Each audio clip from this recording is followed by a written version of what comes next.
أعوذ بالله السميع العليم من الشيطان الرجيم. بسم الله الرحمن الرحيم، وصلى الله على سيدنا محمد وعلى آله وصحبه وعلى من اهتدى بهديه إلى يوم الدين. أما بعد، السلام عليكم ورحمة الله تعالى وبركاته. أما بعد، لي الشرف العظيم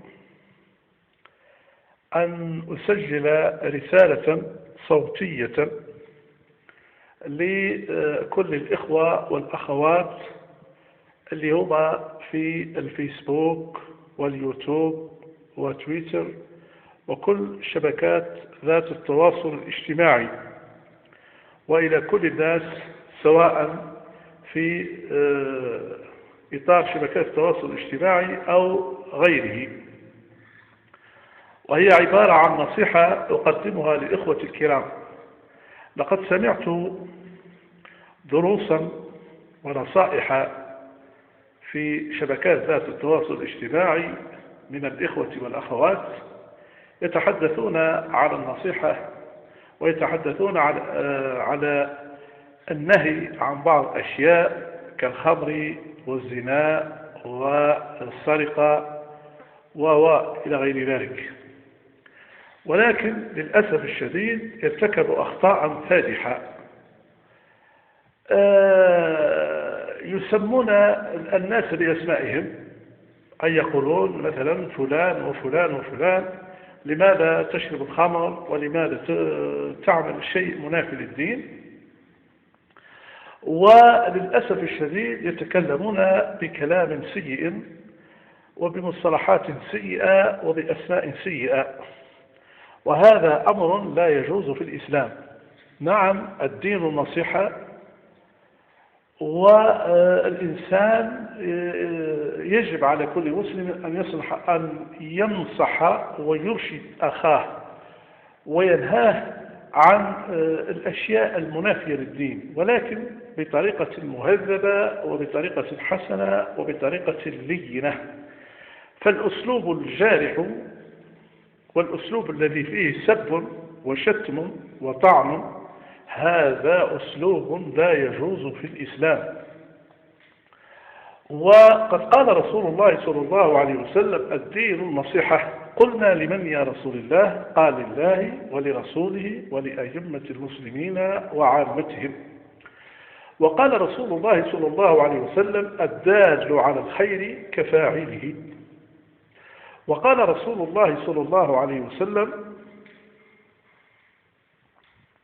من رأى منكم منكرا فليغيره بيده، فإن لم يستطع فبلسانه، وإن لم يستطع فبقلبه، وذلك أضعف الإيمان. وقال الله تعالى في الكتاب العزيز: وتعاونوا على البر والتقوى ولا تعاونوا على الإثم والعدوان ومعصية الرسول. والبر معناه هو الخير بجميع أنواعه قولا وفعلا، فإذا نصحت أخاك فهو من البر، وإذا ساهمت في بناء مسجد أو مصلحة أو أي شيء آخر فهو فعل خير، وإذا سقيت عطشان أو أطعمت فقيرا إلى غير ذلك فكله من أعمال البر. ولكن النصيحة إخواني وأخواتي الكرام تكون بأسلوب مهذب ومرن.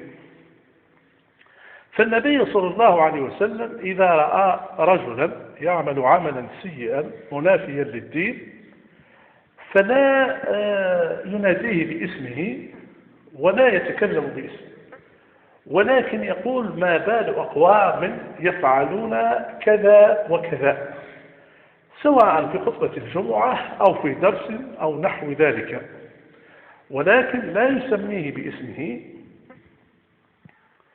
لأن لما تسمي الإنسان باسمه وخاصة تتكلم عليه في أمام الملأ وأمام الناس فهذه لا تعتبر نصيحة، هذه تعتبر فضيحة، لأن المثل الشعبي يقول: النصيحة أمام الناس فضيحة. هذا مثل سائر ومثل مشهور. فعلينا أيها الإخوة الكرام إذا نصحنا أو أردنا أن نقدم نصيحة فلا نغتاب الناس، لا نتكلم في غيبتهم ولا نسميهم بأسمائهم، ولكن نقول كما قال رسول الله صلى الله عليه وسلم: ما بال أناس مثلا يعملون كذا وكذا، اتقوا الله. مثلا أيها الإخوة الكرام، الخمر مثلا حرام، والله سبحانه وتعالى يقول: إنما الخمر والميسر والأنصاب والأزلام رجس من عمل الشيطان فاجتنبوه لعلكم تفلحون. وقال رسول الله صلى الله عليه وسلم: كل خمر مسكر وكل مسكر حرام. وقال في حديث آخر مثلا، هذا على سبيل المثال، قدم نصيحة في مسألة ما كالخمر مثلا، وقال رسول الله صلى الله عليه وسلم: ما أسكر كثيره فقليله حرام. وقال رسول الله صلى الله عليه وسلم: من شرب الخمر وقع على أمه وخالته وعمته، أي يصبح لا يميز بين هذا وهذا. فالخمر محرم شرعا وعمل قدر. وفي حديث آخر مثلا قال رسول الله صلى الله عليه وسلم: من شرب الخمر لم تقبل له صلاة ولا دعاء ولا صدقة 40 يوما. والنبي صلى الله عليه وسلم يقول: من شرب الخمر انسلخ منه الإيمان كما تنسلخ الشاة من صوفها. والآيات والأحاديث كثيرة في هذا الباب، والسرقة والزنا وقلة الحياة وإلى غير ذلك، كلها أمور منافية للإسلام. والحلال بين والحرام بين، ولكن النصيحة أيها الإخوة الكرام، أيتها الأخوات الكريمات، تكون بأسلوب مهذب مرن لين. لا نغتاب الناس في غيبتهم، نسمي كما سمعت بعض اليوتيوبات يسمي، يقول مثلا: يا توفيق، والله يا علي، والله يا محمد، والله يا جمال، والله كذا، يتكلم في غيبته في اليوتيوب. واليوتيوب أنا تسمعه منذ ممكن عشرات والمئات والآلاف ونحو ذلك. هذا لا، هذا يعتبر من باب الفضيحة والسب والشتم واللعن والحديث. الناس في غيبتهم يثير القلق والغضب والحقد والكراهية. وطبعا أنت تسب وهو يرجع لك بالسب أيضا، كما يقول المثل: الخير بالخير والبادي أكرم، والشر بالشر والبادي أظلم. هو طبعا متسبب، طبعا حتى هو مش يرد عليك سب، وهكذا. وربما تصبح أشياء أخرى، يصبح بها انتقام، يصبح بها كذا وكذا.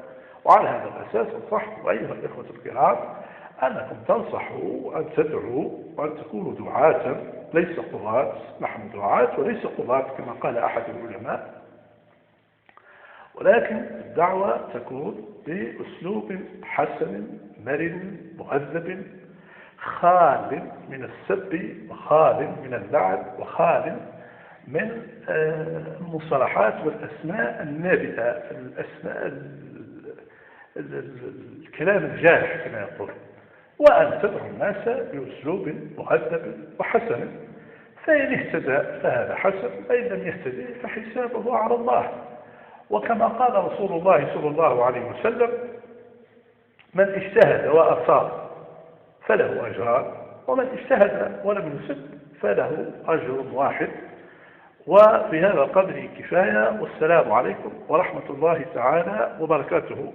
اللهم صل وسلم وبارك على سيدنا محمد وعلى آله وصحبه وعلى من اهتدى بهديه إلى يوم الدين. كما قلنا لكم، قارئ هذه الرسالة الصوتية عبد الرحمن العربي، الساكن بمنطقة الوادي بالجمهورية الجزائرية الديمقراطية الشعبية. والسلام عليكم ورحمة الله تعالى وبركاته، وفي لقاء آخر إن شاء الله.